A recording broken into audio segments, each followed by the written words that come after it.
حق کو جتنا دباتے جاؤ گے اتنا ہی وہ بلند ہوتا جائے. سال بھر پہلے یا 2 سال پہلے اتنے نعرے لبیک کے نہیں گونجتے تھے، لیکن بعض کتے بھیڑیے میدان میں آئے جنہوں نے میرے آقا صلی اللہ تعالیٰ علیہ وسلم کی عظمت پر انگلیاں اٹھانی شروع کی. پھر کیا تھا کہ ہم نے ہندوستان کے مشرق و مغرب، شمال و جنوب کو دیکھا، بوڑھا جوان کیا ہر بچہ بھی پکارنے لگا یا رسول اللہ میں آپ کے لیے حاضر ہوں. مطلب کیا ہوتا ہے لبیک یا رسول اللہ کا؟ اے اللہ کے رسول میں حاضر ہوں. کس بات کے لیے حاضر ہوں؟ صرف حاضری دینے کے لیے نہیں. مجھے اس بات کا یقین ہے رات کے 12 بجے کوئی نیتا آئے اور اتنا بڑا مجمع جمع کے دکھائے. ہو سکتا ہے 100 روپیہ 200 روپیہ 500 روپیہ میں تم جمع کر لو گے الیکشن کے ماحول میں، لیکن یہ جو سنیوں کا مجمع ہے یہ نوٹوں کے لیے نہیں آیا ہے، اپنی گردن مصطفیٰ کے قدموں میں نچھاور کرنے آیا ہے. ہر ایک کا یہ جذبہ ہوتا ہے. میرے عزیزوں، میں آج ہی آ رہا تھا، اس سے قبل بھی اسی ضلع کے کسی علاقے میں میرا اجلاس ہوا تھا. ڈپارٹمنٹ کے لوگ کافی پریشان رہے، ہمارے رشتہ دار ہیں پورے ہندوستان بھر میں. وجی میاں صاحب بھی فرما رہے تھے باضابطہ طریقے سے کچھ لوگوں نے ہماری امیج ایسی کریٹ کی ہے. میں آج آپ کے اس علاقے میں آ رہا تھا تو کچھ لوگوں نے مجھ سے یہ کہا کہ آپ بار بار یہاں جانا تھوڑا سا کم کر لیجئے، یہاں پر ایک بہت الگ قسم کا راج ہے. ہم نے اپنے دل میں ہی عرض کیا اور بلکہ ان سے یہی کہا زیادہ سے زیادہ کس بات سے ڈراؤ گے ہمیں؟ بلڈوزر سے. زندہ باد، اس سے زیادہ کیا ہے تمہارے پاس؟ لیکن اللہ کی قسم جو حقیقی مسلمان ہے وہ بلڈوزر کے دانتوں سے نہیں ڈرتا، جسے یقین ہے کہ میرے پاس بازوئے حیدر کرار ہے،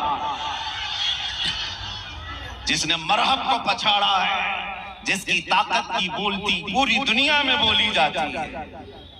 بہرحال مسلمانوں کو خوف زدہ ہو کر جینے کی ضرورت نہیں. بریلی کے امام نے 100 سال پہلے ہمیں پکار کر کہا تھا خوف نہ رکھ رضا ذرا تو ہے عبد مصطفیٰ. خوف نہ رکھ رضا ذرا تو ہے عبد مصطفیٰ، تیرے لیے امان ہے، تیرے لیے امان ہے.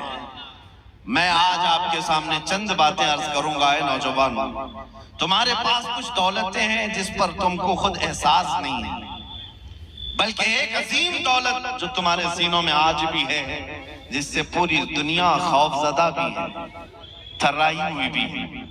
سب کو پتا ہے یہ بچھڑی ہوئی قوم ہے، بیکورڈ، اور بلکہ سروے کے مطابق یہ بھی کہا جاتا ہے کہ مسلمانوں کی حالت زار ہندوستان میں ایسی ہے کہ یہاں کے جو SC ST طبقے سے تعلق رکھتے ہیں ان سے بھی پیچھے آ چکے ہیں. یہ گورنمنٹ کی رپورٹ ہے، گورنمنٹ کے سروے کی رپورٹ ہے. ہم یہ ساری رپورٹس کو دیکھتے ہیں کہ مسلمانوں کی حالت اتنی خراب تم ہی پیش کرتے ہو، پھر ہم ان سے ہی پوچھتے ہیں جب ان مسلمانوں کی حالت اتنی خراب ہے ہندوستان میں تو 24 گھنٹے میڈیا میں ہم پر ہی ڈسکس کیوں کرتے ہو؟ پھر ہر گھڑی ہم ہی ٹارگٹ کیوں ہیں، ہم ہی نشانے پر کیوں ہیں؟ ارے میاں حالت تو یہ ہے کہ ہمارے نام پر تو تم الیکشن بھی جیتتے ہو، اگر ہمارا نام نہیں لوگے تو ماحول گرم بھی نہیں ہوگا. ویسے آپ نے کبھی محسوس کیا اس ملک میں اور بھی لوگ ہیں، سکھ بھی ہیں، عیسائی بھی ہیں، جین بھی ہیں، پارسی بھی ہیں، لیکن الیکشن کا مدعا تو صرف مسلمان ہے. اس کی وجہ کیا ہے؟ میرے عزیزوں، میں وہاں آپ کو لے جانا چاہتا ہوں. میں سیاست پہ نہیں آ رہا، آپ کو اپنی ویلیو اور احساس دلانا چاہتا ہوں. دنیا بھوکتی ہے، بھوکنے دو کہ ہم میں 1000 ٹکڑے ہو گئے، ہم میں سے فرقے ہو گئے، ہم میں جماعتیں ہو گئی، ہمارا اتحاد پارا پارا ہو گیا، سب اپنی جگہ پر. لیکن دنیا آج بھی بھونک بھونک کر کے ہمیں بتاتی ہے کہ آج بھی طاقتور تم ہی ہو. کیا بات ہے، حق ہے. آج بھی احساس کی زندگی تم ہی لوگوں کے پاس ہے. اس لیے کہ مجھے اندازہ ہے چند دنوں پہلے کی بات ہے، 1-2 سال گزر رہے ہوں گے، ایک اعلیٰ ادھیکاری ہیں وہ ہم سے بیٹھ کر کے بات کرنے لگے، مولانا آپ اتنے ایگریسو کیوں ہوتے ہیں، آپ اتنے سخت انداز میں کیوں بولتے ہیں؟ آستھا تو ہمارے پاس بھی ہے، گرو ہمارے بھی ہیں۔ کہا بس فرق ہے، آپ نے نہ اصلی گرو کو دیکھا ہے نہ اصلی آستھا کو دیکھا ہے۔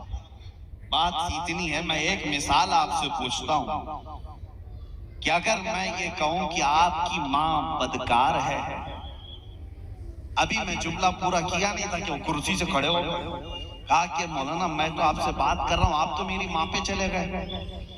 ہم نے کہا میں آپ کی ماں کو گالی نہیں دے رہا ہوں، پوچھ رہا ہوں آپ کو کیا لگے گا؟ کہا دوسری کوئی مثال دیجیے، آپ میری ماں پہ کیوں پوچھ رہے ہیں؟ میں نے کہا صاحب ابھی مثال بھی آپ کو اچھی نہیں لگی، وہ بھی ماں کے لیے، آپ کان کھول کر کے سن لیں۔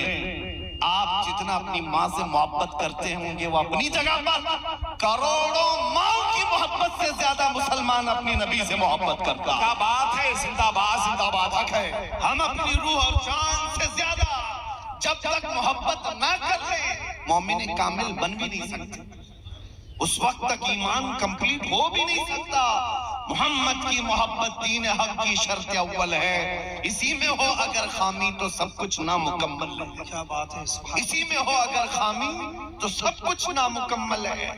اسی لیے میں اس نقطے کی طرف آپ کو لے کر کے آنا چاہتا ہوں۔ اے عزیزو، آج آپ کے دلوں میں جس نے تڑپ پیدا کی ہے، جگہ دیا ہے عظمت مصطفیٰ کے لیے، یہ بہت ہی اہم عنوان ہے، بہت اہم ٹاپک ہے۔ پتہ ہے آپ کو تقریباً 15 سال کے بعد ڈاکٹر اقبال نے، شاعر مشرق نے اپنی قوم کو یہ میسج دیا تھا۔ یورپ کو دیکھ کر کے آیا تھا اقبال، وہاں کی ترقیوں کو دیکھ کر کے آیا تھا، اور جب قوم نے پوچھا مسلمانوں نے کہ ہماری ترقی کس میں ہے، تو اقبال نے ایک ہی جملہ کہا تھا کہ محمد سے وفا تو نے تو ہم تیرے۔ بہت خوب، یہ جہاں چیز ہے کیا لوح و قلم تیرے۔ تمہاری ترقی کا راز صرف اتنا ہی ہے، اس نقطے پر آ جاؤ جہاں میرے مصطفیٰ نے اپنے صحابہ کو چھوڑا تھا۔ عزیزان اکرام وقار، آج ہزاروں ٹاپک ہیں آپ کے ساتھ گفتگو کرنے کے لیے، لیکن ہر عنوان کی جان میرے مصطفیٰ کی ذات ہے، ہر موضوع سخن کی جان نبی پاک کی ذات ہے۔ اگر اس میں تم کمپلیٹ ہو گئے تو سارے مسائل اللہ یوں ہی حل فرما دے گا، ساری چیزوں کا حل آ جائے گا۔ بس یہ آج سے سیکھ کر کے اٹھو، ہر نوجوان جیسے بھی ہو تیسے بھی ہو، لیکن میرے مصطفیٰ کی محبت کا سمجھوتا کبھی نہیں کرنا۔ ایک بات میں نے دیکھا ہے، لوگ آج چاہے جتنی چیزوں میں بٹے ہوئے ہوں، ایک بات کی طرف اگر تم آ جاؤ، 1.5-2 سال پہلے جب ایک کتا بھونک رہا تھا کوفے سے بیٹھ کر کے حضور کے نام پر، اور جب ہم نے اس کو للکار کر کے کہا تھا ہم آ رہے ہیں تمہارے جواب کے لیے، تو جانتے ہیں میرے عزیزوں، یہ بات میں آپ کو اس لیے عرض کر رہا ہوں، ہندوستان کیا پوری دنیا میں سے جتنی بڑی خانقاہیں ہوں گی یا جتنے علماء یا تنظیمیں ذمہ دار، سب کے کچھ نہ کچھ میسیجز آئے، دعائیں آئیں، اپنے تو اپنے جو مکتبہ فکر سے ہمارا کوئی تعلق ہی نہیں، ان مکاتب فکر کے علماء نے بھی کہا کہ مولانا آپ کا اور ہمارا اختلاف بہت پرانا ہے، لیکن گنبد خضرا کی چھاؤں میں ہم اور آپ اس مسئلے میں ایک ہیں۔ کیا بات ہے، حضور کی عزت اور عظمت کے سلسلے میں بہرحال ان کی باتیں اپنی جگہ پر، لیکن میں یہ محسوس کرتا ہوں آج بھی امت کو اگر کوئی چیز جوڑ سکتی ہے تو نام مصطفیٰ ہی کا۔ بہت خوب ہے، مصطفیٰ کریم صلی اللہ تعالیٰ علیہ وسلم کی عظمت و محبت، اسی بات کے لیے تو امام اہل سنت فاضل بریلوی رحمۃ اللہ تعالیٰ علیہ نے قلم اٹھایا، جس مسئلے پر سب سے زیادہ شدت کی ہے اعلیٰ حضرت امام اہل سنت نے، وہ میرے مصطفیٰ کریم کی عظمت کے معاملے میں، عظمت رسالت، ناموس رسالت کا مسئلہ ہماری زندگی کا سب سے اہم عنوان ہے، سب سے اہم ٹاپک ہے۔ اسی لیے اے نوجوانوں، اگر میرے آقا کی عزت سلامت ہے تو سب سلامت ہے۔